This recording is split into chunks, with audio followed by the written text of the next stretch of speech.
Good morning everyone. कैसे हैं आप लोग? बढ़िया है, अच्छी बात है। तो पढ़ाई हुआ? क्या क्या पढ़े आप लोग? पिछले सेट को लगाए? कितने सेट हो गए हैं लेखपाल के लिए अभी तक? 8। गुड, 8 सेट हो गए हैं। तो मतलब लगभग आपके पास कितने क्वेश्चन हो गए? 80, लगभग 80-85 क्वेश्चन, 80 ज़्यादा ही हो गया। तो 80 क्वेश्चन को आप लोगों ने रिवीजन किया है? ठीक है, अच्छी बात है। तो सभी लोग रिवीजन करें, एक दो लोग सिर्फ बोल रहे हैं, बाकी लोग ऐसे लग रहा है कि नहीं अभी रख दिए हैं उसको रिजर्व कोटे में, है ना, ताकि वो मुहूर्त निकालेंगे, पूजा पाठ करेंगे, पंडित जी को बुलाएंगे, आरती उरती चढ़ाएंगे, तब फिर उसका रिवीजन होगा। ऐसा ऐसा नहीं है। तो उसको क्या करना है? रिवीजन करना है। ठीक है, लगभग 80-85 क्वेश्चन हो गए हैं। इतना आप मान के चलिए, मैं लिख के दे दूं, उस 85 में से 5-10 क्वेश्चन तो कहीं नहीं गया है। तो मैं इसलिए बार बार कह रहा हूं कि आप लोग रिवीजन करके आइए। मैं 100% की गारंटी नहीं लूंगा। ये पहले क्लास में भी बोल रहा था, आज भी बोल रहा हूं और फर्दर आगे भी बोलूंगा कि यदि आप लोग ये सोच रहे हैं कि हम 10 क्वेश्चन पढ़ा रहे हैं, 10 में 10 लड़ जाए, तो ऐसा संभव नहीं है। लेकिन अगर 10 में 4 लड़ जाए तो बहुत बड़ी बात है। 60% अपने आप में बहुत बड़ी बात है और 60% पे भी सिलेक्शन ही हो जाएगा 70% पे। तो हमें इसकी गारंटी नहीं लेना है कि नहीं हम 100% लड़ा देंगे क्वेश्चन को, लेकिन इसकी गारंटी जरूर हम लेते हैं कि आपको हम एग्जाम में पास करा देंगे, आपका सिलेक्शन दिलवा देंगे। ये हमारी गारंटी है। वो इसलिए नहीं कि हम कोई मतलब बहुत बड़े ज्योतिष हैं, बहुत बड़े पंडित हैं, विद्वान, ऐसा नहीं। हम अपने अनुभव के आधार पे, अपने पढ़ाई के आधार पे, आप लोगों के द्वारा किया गया साथ मिलके मेहनत के आधार पे ये बात हम बोल रहे हैं कि जिस तरह हम बोल रहे हैं, जैसे हम चल रहे हैं वैसे आप भी चलेंगे, हमारा साथ देंगे, तो आपका सिलेक्शन निश्चित है। क्योंकि सिलेक्शन पढ़ने से ही होता है, उसमें कोई शॉर्टकट है नहीं। और जब आप पढ़ेंगे तो सिलेक्शन होना ही है, इसमें कोई तय नहीं है, इसमें कोई गुंजाइश भी नहीं है और इसमें कोई शक भी नहीं है। बस करना क्या है, एक दूसरे के साथ में चलना है और साथ में मिलकर पढ़ना है। जितना कहा जा रहा है उतना पढ़ना है, सिलेक्शन हो जाएगा। आप विश्वास मानिए, सिलेक्शन हो जाएगा। और यदि नहीं पढ़ेंगे तो जो होना वही होगा। तो हम लोग इसीलिए हम बार बार कहते हैं कि आप लोग जो हम पहले सेट लगा चुके हैं, सेट बनवा चुके हैं, सेट आपको डिलीवर कर चुके हैं, उस सेट का रिवीजन करके आप लोग जरूर आइए। सब लोगों से बोलते हैं, चाहे वो ऑफलाइन पढ़ रहे हो या ऑनलाइन पढ़ रहे हैं। कई बच्चे आते भी हैं, क्लास में भी पूछते हैं, क्लास के बाहर ऑफिस में भी पूछते हैं, अच्छा लगता है। मैं बार बार बोलता हूँ, ये मेरी आदत भी है, जिज्ञासा भी है। मुझे बहुत पसंद है ये चीज कि आप लोग किसी क्वेश्चन को आके हमसे बात करते हैं, उस पर डिस्कस करते हैं, 2-4 पॉइंट और भी खुल के आता है, एक्सप्लेनेशन और बड़ा होता है, उसके इर्द गिर्द की चीजों को हम लोग पढ़ते हैं। तो हमें ये बहुत अच्छा लगता है, आप लोगों को भी अच्छा लगता होगा। तो मैं ये अभी भी बोल रहा हूँ, फर्दर भी बोलूंगा कि भैया आप लोग रिवीजन करके आइए, खूब डिस्कस करिए, खुल के डिस्कस करिए किसी भी क्वेश्चन पे, किसी भी सब्जेक्ट पे। मुझे आएगा मैं आपको बताऊंगा, नहीं आएगा अगले दिन बताऊंगा। इसमें कोई शर्म वाली बात नहीं है, क्योंकि हम ऐसा तो बहुत बड़ा पूर्ण व्यक्ति तो हूं नहीं, प्रकांड विद्वान भी नहीं हूं, कोई रिसर्चर भी नहीं हूं कि सब कुछ आता ही हो मुझे। जो मुझे आएगा वो मैं आपको खुल के बताऊंगा, अच्छे से आपको संतुष्ट करूंगा। जो नहीं आएगा वो अगले दिन आपको बताऊंगा। ठीक है, तो आप लोग रिवीजन जरूर करिए। आइए, लेखपाल सीरीज का अगला सेट, हमें लग रहा है ये 9th सेट होगा, उसको हम लोग आज देखते हैं। ठीक है, आइए अगले सेट का पहला क्वेश्चन देखते हैं हम लोग। अगले सेट का पहला क्वेश्चन, ठीक है। पहला क्वेश्चन ये है, पहला प्रश्न ये है कि भारतीय मुद्रा का प्रतीक, जो ये प्रतीक बना है, इसको किसने डिजाइन किया था? भारतीय मुद्रा का प्रतीक किसने डिजाइन किया या किया था? आपके पास ऑप्शन है, ए सत्यजीत रे, बी डी उदय कुमार, सी अमर्त्य सेन और डी रघुराम राजन। हमें लगता है कि ज्यादातर लोगों को पता होगा, और नहीं पता है तो आप लोग पढ़ लीजिए। ये पुराना हुआ जरूर है, लेकिन ये हर बार नए क्वेश्चन के रूप में आता है, तो ये पूछा हुआ क्वेश्चन है और पूछेगा भी। तो आपके पास ऑप्शन 4 मिल गए। सही उत्तर क्या है? सही उत्तर है बी, डी उदय कुमार। ठीक है, अब आते हैं इसके उत्तर पे, एक्सप्लेनेशन पे। एक्सप्लेनेशन, व्याख्या क्या है इसका? व्याख्या के ये जो प्रतीक चिन्ह है, इसको डिजाइन किया था डी उदय कुमार ने। ठीक है, इस जो प्रतीक चिन्ह है ये आर की तरह, इसमें देवनागरी आर और रोमन आर का मिश्रण है। मतलब देवनागरी में जो हम लोग आर लिखते हैं ऐसे, और रोमन में जो आर लिखा जाता है ऐसे, ये दोनों मिक्स करके ऐसे, देखिए ऐसा ऐसे करके बनाया गया। ठीक है, तो इसमें देवनागरी और रोमन दोनों का क्या है, मिश्रण है, ये दोनों प्लस है। ऊपर की दो लाइनें भारत के तिरंगे का संकेत देती है, ये आप देख रहे हैं ना, दो लाइनें, मतलब अगर तिरंगा का ऊपर आप देखें तो बीच में ऐसा हम लोग तिल्ली जो बनता है, बीच में चक्र बनता है, तो दो लाइनें और ऐसा हमारा तिरंगा भी है, तो उसका भी प्रतीक है ये, या उसका संकेत देती है। 2010 में इसे आधिकारिक रूप से अपनाया गया था। कब अपनाया गया था, 2010 में, मतलब इस प्रतीक को 2010 में अपनाया गया था आधिकारिक रूप से, ऑफिशियल रूप से। ठीक है, तो यहां से कई क्वेश्चन मिल गए। एक तो ये कि प्रतीक किसने इसका डिजाइन किया था, डी उदय कुमार ने किया था। कब, 2010 में इसे अपना लिया गया। इसमें दो देवनागरी और रोमन का ये मिश्रण है। ठीक है, और इसकी जो ऊपर की लाइनें हैं वो हमारे तिरंगे का प्रतीक है, ऐसा संकेत देती है। ठीक है, कोई डाउट नहीं है। क्वेश्चन अच्छा है, पूछ भी सकता है, इसलिए आप लोग इसे याद रखेंगे। ठीक है, अगला क्वेश्चन देखते हैं।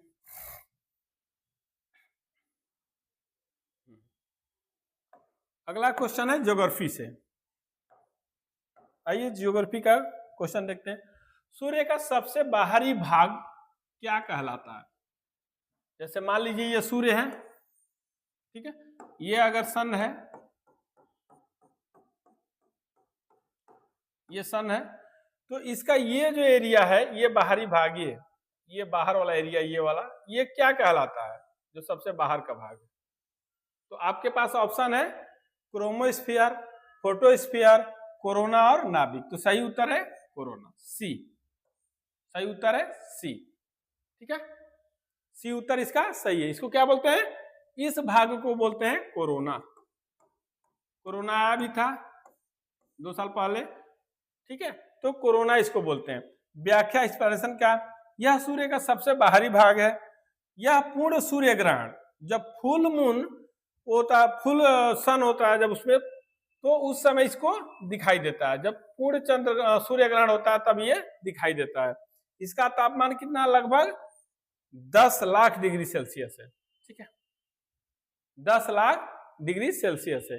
ये पूर्ण सूर्य ग्रहण के समय, जब सूर्य ग्रहण पूर्ण होता है, मतलब सन पूरा ढक जाता है, तब यही आप देखेंगे लालिमा की तरह ये दिखाई देता है। अगर ये सूर्य है और ये सूर्य ग्रहण लगता है तो पूरा का पूरा सूर्य ढक जाता है, सिर्फ ये वाला रिंग की तरह ये हमें दिखाई देता है सूर्य। इसी रिंग को बोलते हैं, इसी को कोरोना।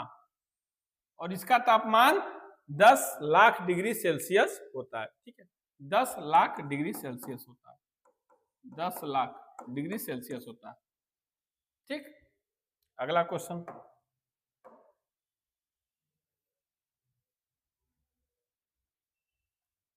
अगला क्वेश्चन हम लोग देखते हैं। विश्व स्वास्थ्य संगठन WHO, वर्ल्ड हेल्थ ऑर्गेनाइजेशन का मुख्यालय कहाँ है? मुख्यालय से भी एक क्वेश्चन जरूर रहता है, वो सभी एग्जाम में रहता है, चाहे वनडे का एग्जाम हो या सिविल का एग्जाम हो। सिविल में बस इतना अंतर होता है कि मैचिंग के लिए आता है, 2-3 मुख्यालय, 4 मुख्यालय दे देंगे, एक तरफ मुख्यालय, एक तरफ उनका प्लेस दे देगा, उसका हेडक्वार्टर्स दे देगा, उसके प्रमुख दे देगा, और एक तरफ मुख्यालय का नाम दे देगा। तो मैचिंग के लिए आता है, इसलिए थोड़ा टफ हो जाता है। लेकिन वनडे में सीधे डायरेक्टली पूछ लेता है। क्या पूछ लेता है? उसका प्रमुख पूछ लेगा, उसका प्रेसिडेंट पूछ लेगा, उसका प्लेस पूछ लेगा, उसका हेडक्वार्टर्स पूछ लेगा, इस तरह के क्वेश्चन। तो यहाँ भी देखिए विश्व स्वास्थ्य संगठन का मुख्यालय कहाँ है? ऑप्शन आपके पास है न्यूयॉर्क, पेरिस, जेनेवा और लंदन। तो सही उत्तर है जेनेवा, सी। अब इसका एक्सप्लेनेशन जो है वो है कि जेनेवा अंतर्राष्ट्रीय संस्थाओं का प्रमुख केंद्र है। जेनेवा में कई तरह के अंतर्राष्ट्रीय संस्थाएं का मुख्यालय, वहां पे संगठन है, संगठन का मुख्यालय है, न सिर्फ WHO का बल्कि इसके अलावा भी कई है। अब आते हैं कि WHO का मुख्यालय जेनेवा में, इस WHO का कार्य क्या है, क्यों बनाया गया था ये, इसका प्रमुख उद्देश्य क्या था? तो इसका काम है वैश्विक स्वास्थ्य सुधार, मतलब वर्ल्ड लेवल पे किसी भी देश के लिए स्वास्थ्य संबंधी कोई समस्या हो, उसकी फंडिंग की समस्या हो, कोई महामारी आ गई हो ना, कोई देश उससे अछूता रह रहा है या प्रभावित है, तो उसके लिए विश्व स्वास्थ्य संगठन क्या करता है? उसके लिए फैसिलिटी देता है, पैसा प्रोवाइड कराता है, स्वास्थ्य संबंधी जो टूल्स होते हैं उसको प्रोवाइड कराता है, तो ये सारा काम इसका किसका होता है? WHO का होता है। महामारी नियंत्रण, जैसे कोरोना की तरह, प्लेग की तरह, या फिर इस तरह का कोई भी और महामारी आ रही है, कोई वायरस वाली महामारी आ रही है, तो उस पर नियंत्रण करने का भी काम WHO करता है। और टीकाकरण कार्यक्रम भी चलाता है, जैसे पोलियो से संबंधित, है ना, रेबीज से संबंधित, या और भी कई तरह के टीके जो होते हैं, वो सारे टीकों का संचालन WHO के माध्यम से ही किया जाता है। तो ये बहुत ही इंपॉर्टेंट संस्था है, इसका मुख्यालय है जेनेवा में। ठीक है, कोई डाउट? कोई डाउट नहीं है, ठीक है। अगला क्वेश्चन देखिए।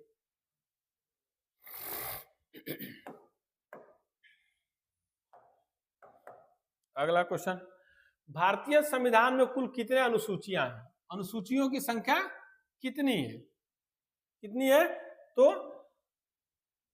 ए है 10, ऑप्शन ए है 10, ऑप्शन बी है 11, ऑप्शन सी है 12 और ऑप्शन डी है 13। ऑप्शन थोड़ा सा ऐसे बन गया है, इसको आप लोग अपने तरफ से देख लीजिएगा। तो इसमें सही उत्तर है ऑप्शन सी, मतलब कि टोटल 12 अनुसूचियां हैं। 12 क्या है? शेड्यूल कितनी है? 12 है अनुसूचियां हैं। अब व्याख्या, संविधान की अनुसूचियों में महत्वपूर्ण विषय होते हैं। संविधान की जो 12 अनुसूचियां हैं उसमें कई महत्वपूर्ण विषयों के बारे में उल्लेख किया गया, कई महत्वपूर्ण विषयों को चर्चा किया गया उसमें। जैसे कुछ महत्वपूर्ण, जैसे 7वीं अनुसूची, इसमें क्या है? केंद्र और राज्य सूची दिया गया। 8वीं अनुसूची में क्या है? भाषाएं दी गई है।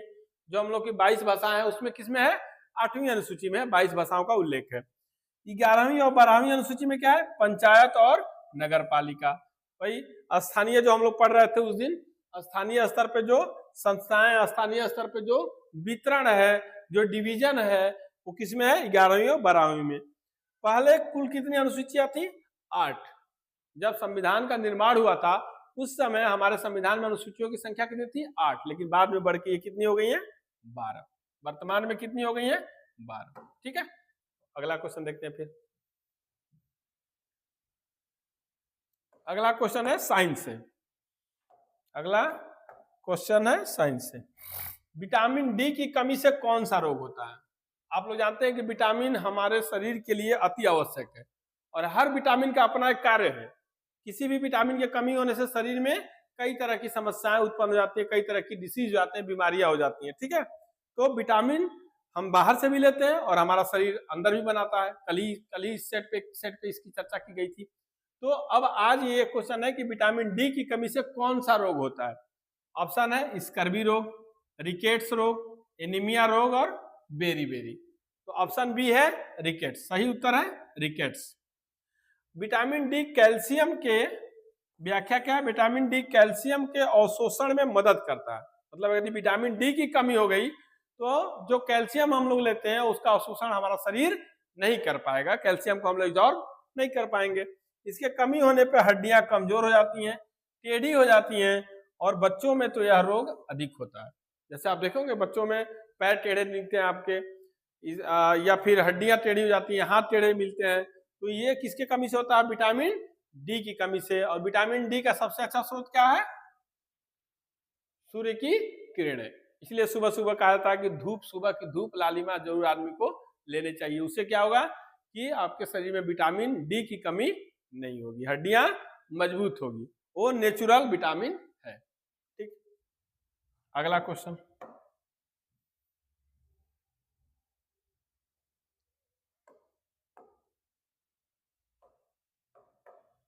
अगला क्वेश्चन देखिए, किस राज्य को चाय उत्पादन के लिए प्रसिद्ध माना जाता है? मतलब चाय का उत्पादन किस राज्य में सर्वाधिक होता है, वो उसी के लिए प्रसिद्ध है। तो ऑप्शन है ए बिहार, बी है असम, सी पंजाब, डी गुजरात। तो सही उत्तर है इसका असम।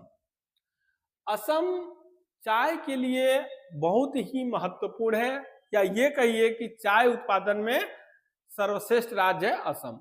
अच्छी क्वालिटी की चाय जो मिलती है वो असम में ही मिलती है। हम लोग हालांकि जो चाय पीते हैं या चाय पत्ती हम लोग के यहाँ जो आती है वो फिल्टर करके आती है। जो अच्छी क्वालिटी की चाय होती है वो क्या कर दिया जाता है? एक्सपोर्ट कर दिया जाता है, ज्यादातर बाहर चला जाता है। क्यों? क्योंकि उसका रेट ज्यादा है, बहुत महंगी है। लेकिन जो असम की चाय डायरेक्ट अगर मिल गई आपको तो उसकी टेस्ट अलग होती है, वो आप पियेंगे तो आपको समझ में आ जाएगा कि असली है या फिर फिल्टर की हुई है। तो असम सर्वाधिक चाय उत्पादन करने वाला राज्य है। ठीक है, असम की जलवायु, अब चूंकि हर पौधे के लिए, हर फसल के लिए अपना एक जलवायु होना चाहिए, तभी वो फसल या पौधा उसका उत्पादन हो पाएगा, उसका प्रोडक्शन हो पाएगा। उसके लिए चाय के लिए भी अपनी एक स्पेशल जलवायु है, जैसे अधिक वर्षा होनी चाहिए और तापमान भी अधिक होना चाहिए। आप देखेंगे असम में बारिश भी खूब होती है और असम का जो भौगोलिक स्थिति है वहां टेम्परेचर भी ज्यादा मिलता है, तो बरसात भी ज्यादा, टेम्परेचर भी अधिक, तापमान भी अधिक, इसलिए वहां की जलवायु चाय उत्पादन के लिए अनुकूल है। ठीक है, यही नहीं, असम के ब्रह्मपुत्र घाटी जो है वो प्रमुख क्षेत्र है इसका। वहां की जो घाटी है वो भी ब्रह्मपुत्र घाटी, वो असम की ब्रह्मपुत्र घाटी चाय उत्पादन के लिए बहुत माने जाने या फिर बहुत माने रखती है। भारत की कुल चाय का बड़ा हिस्सा यहीं से आता है, इसी घाटी से आता है, मतलब असम से आता है, और असम में भी ब्रह्मपुत्र घाटी से आता है। चाय के लिए आप जानते हैं सीढ़ी नुमा खेत भी होने चाहिए, क्योंकि बहुत ज्यादा अगर पानी लग गया चाय में तो चाय सड़ने लगता है। तो पहाड़ों की जो जमीन होती है वो कैसी होती है, सीढ़ी नुमा खेत बनाए जाते हैं, उस पर ढलान होती है, मतलब कुछ ऐसे होता है, यहाँ फिर यहाँ फिर यहाँ फिर यहाँ ऐसे, और इस पे चाय का पौधा लगाया जाता है। ठीक है, कोई डाउट? कोई डाउट? गुड, अगला क्वेश्चन देखते हैं हम लोग।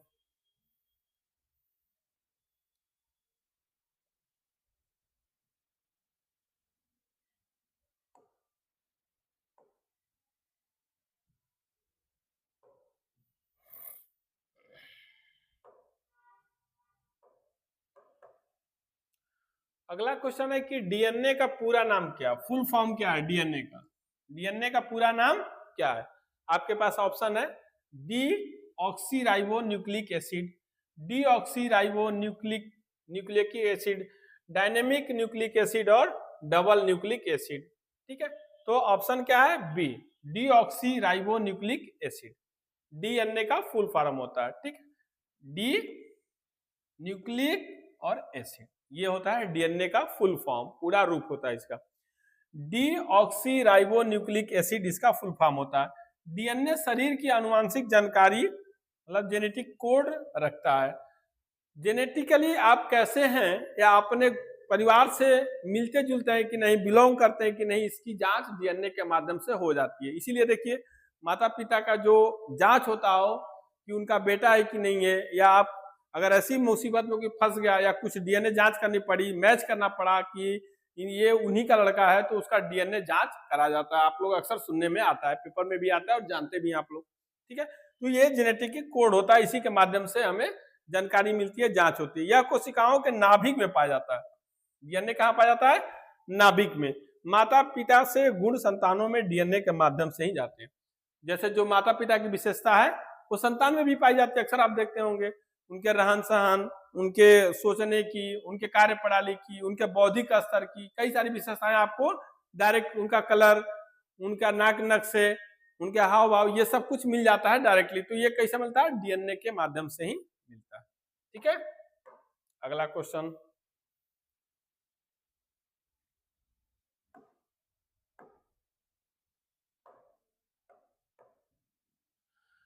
भाखड़ा नांगल बांध किस नदी पर बना है? भाखड़ा नांगल बांध किस नदी पर बना है? आपके पास ऑप्शन है गंगा, सतलज, यमुना और नर्मदा। चार ऑप्शन है, इसमें से सही उत्तर क्या है? सतलज नदी पे, उत्तर बी, सतलज नदी पे। ठीक है, सही उत्तर है बी, सतलज नदी पे।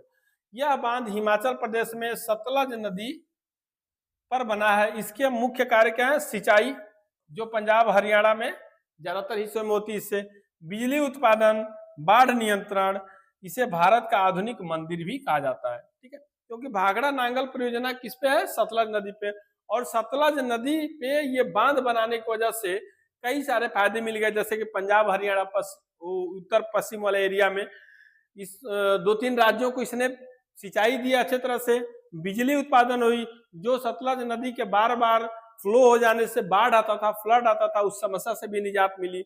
इसीलिए इसे आधुनिक मंदिर कहा गया, क्योंकि इस बांध से प्रेरित होकर भारत में कई जगह और भी बांधों का निर्माण किया गया है। क्योंकि आप देखेंगे ऊपर से तो पंच नदियों का, जो पंजाब है वो पंच नदियों का देश कहा जाता है, पंच नदियों का राज्य भी कहा जाता है। ठीक है, तो उसमें सतलज नदी भी अपने आप में एक महत्वपूर्ण नदी है, जिसे झेलम, चेनाब, रावी, ब्यास और सतलज पंच नदी होती है। कौन कौन सी? इसको भी आप लोग देख लें, झेलम, चिनाब, रावी, ब्यास और सतलज, ये पंच नदी हैं सिंधु की। ऊपर से आप देखेंगे तो ये 5 नदियां हैं, ठीक है। ये 5 नदियों पंचनद का राज्य भी कहा जाता है इसको, क्योंकि ये 5 नदियां यहीं से गुजरती हुई हैं। इसमें से सतलज नदी अपने आप में एक महत्वपूर्ण नदी है जो भारत में है, और ये पंजाब और हरियाणा वाले एरिया में सिंचाई के लिए, बिजली और बाढ़ नियंत्रण के लिए जानी जाती है। ये भाखड़ा नांगल बांध किस पे है? सतलज नदी पे है, ठीक है। अगला क्वेश्चन,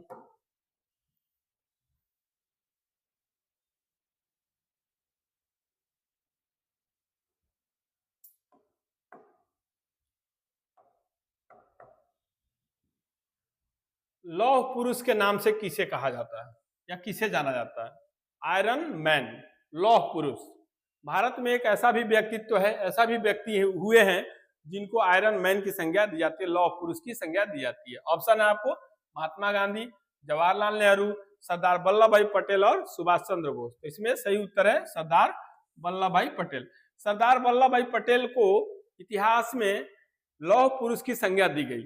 आज भी उन्हें ये बात कही जाती है कि भारत के लौह पुरुष कौन है? सरदार वल्लभ भाई पटेल। लौह पुरुष का मतलब ये नहीं कि वो लोहे के पुरुष थे या लोहे से संचालित होते थे, बल्कि उनके कुछ ऐसे कार्य रहे हमारे देश के लिए, अपने देश के लिए, जिन कार्यों को वजह से उन्हें लौह पुरुष कहा गया। जैसे महात्मा गांधी को राष्ट्रपिता कहा जाता है, उसी तरह इन्हें लौह पुरुष की संज्ञा दी गई है, ठीक है। व्याख्या देख लेते हैं। उन्होंने आजादी के बाद, जब आजाद हुआ था देश, भारत आजाद हुआ था, तो उसके बाद इन्होंने 562 रियासतों का भारत में विलय कराया था, जो नामुमकिन कार्य था। अब आज सोचिए कि आज भारत क्या है, भारत का जब बंटवारा हुआ तो 2 ही हुआ, भारत पाकिस्तान में। लेकिन यदि ये 560 रियासतें अलग अलग होकर अपना अपना देश ले लेती, अपने अपने राज्य को ले लेती, तो भारत 562 टुकड़ों में बढ़ जाता। भारत को एकजुट करने में, इन 62 रियासतों को भारत में विलय करने में इनकी महत्वपूर्ण भूमिका रही। ऐसा कहा जाता है विद्वानों के द्वारा कि यदि प्रेजेंट टाइम में अगर लौह पुरुष सरदार वल्लभ भाई पटेल न होते तो शायद इन रियासतों का विलय नहीं हो पाता और आज भारत न जाने कितने टुकड़ों में होता। इन रियासतों को विलय करने में इनका महत्वपूर्ण योगदान है, इसीलिए इन्हें उस समय के लौह पुरुष भी कहलाते थे। उनकी दृढ़ इच्छा शक्ति और प्रशासनिक क्षमता के कारण उन्हें आयरन मैन ऑफ इंडिया कहा जाता है। आयरन मैन ऑफ इंडिया कहा जाता है। क्या था उनका? उनकी दृढ़ इच्छा शक्ति। उनकी ये इच्छा थी कि भारत को एकजुट बना के रखना था। उनकी यहाँ तक कि लोगों का यह मानना, विद्वानों का, कि उनकी इच्छा ये भी थी कि पाकिस्तान को भी इंडिया से बंटवारा नहीं करना चाहिए, पाकिस्तान को भी अलग नहीं होना चाहिए। लेकिन अब उस समय की परिस्थितियां कुछ ऐसी रही होगी, इन लोगों का लाख प्रयास करने के बाद भी देश का बंटवारा नहीं रुक पाया और हो गया। लेकिन बाकी चीजों को इन्होंने मैनेज कर लिया और इन रियासतों को ये बचाने में सफल रहे और भारत में विलय भी कराए। तो ये उनकी दृढ़ इच्छा शक्ति और सूझबूझ और प्रशासनिक क्षमता का क्या था? कारण था। क्योंकि प्रशासनिक क्षमता का इसलिए कहा था कि जहां जरूरत पड़ी प्यार से, जहां जरूरत पड़ी जबरदस्ती या अधिकार से उन्हें समझा के, डरा के, धमका के, होता ना एन के प्राकेट, किसी भी तरह देश हित में जो उन्हें समझ में आया उन्होंने वो काम किया और इन रियासतों को विलय कराया। तो इसीलिए उन्हें आयरन मैन ऑफ इंडिया कहा जाता है, ठीक है। अगला क्वेश्चन देखते हैं।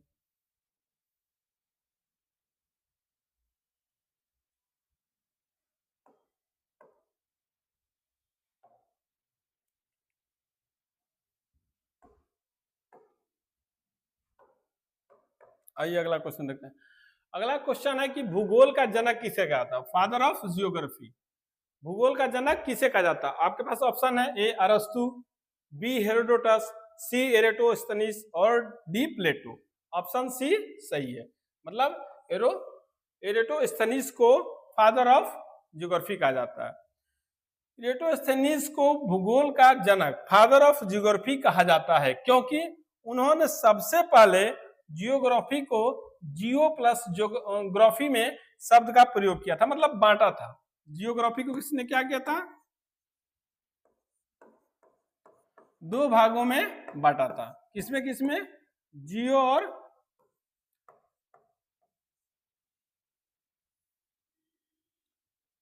और ग्राफी में बांटा था।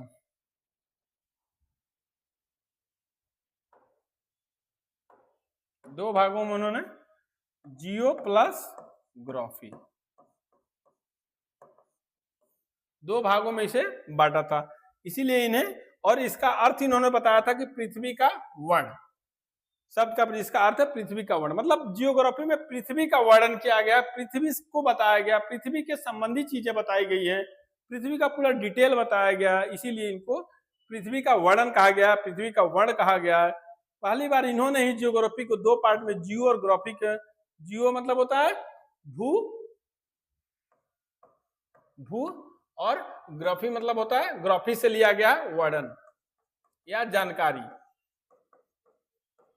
या के बारे में, ठीक है। मतलब भू मतलब पृथ्वी, और जानकारी पृथ्वी की जानकारी, पृथ्वी के बारे में या पृथ्वी का वर्णन, उसी को बोलते हैं जियोग्राफी। तो पहली बार इन्होंने ही इसको तोड़ के संधि विच्छेद करके इसको दो पार्ट में जियो प्लस ग्राफी के रूप में इसको प्रेजेंट किया था, इसीलिए इन्हें भूगोल का जनक कहा जाता है। ठीक है, यहां तक बात समझ में आई आपको? किसी तरह की समस्या, किसी को कोई प्रॉब्लम इन 10 क्वेश्चन में? कोई प्रॉब्लम आप लोगों को बता दीजिए, हाँ बताइए। हालांकि हमें लग रहा है कोई प्रॉब्लम नहीं होनी चाहिए, ऐसा कुछ क्वेश्चन भी नहीं था और आसान भी नहीं है, बार बार मैं बोलता हूँ क्वेश्चन अच्छे हैं, ये इनको रिवीजन करने की जरूरत है। इससे संबंधित कोई भी समस्या हो आप लोग तुरंत पूछ सकते हैं, बाद में पूछ सकते हैं, इंस्टाग्राम या फिर फेसबुक व्हाट्सएप फॉलो कर सकते हैं, ठीक है, तो वहां से भी आप लोग पूछ सकते हैं। तो आज के सीरीज, इस लेखपाल सीरीज में आज के सेट में इतना ही, 10 क्वेश्चन आपके सामने है। हम लोगों ने 10 क्वेश्चन पे डिस्कस भी कर लिया, उससे संबंधित समस्या भी जिसको समझ में आई वो पूछा और बताया भी गया। हम अपने तरफ से पूरा का पूरा बता दिए, इसमें कोई समस्या होने की जरूरत नहीं है।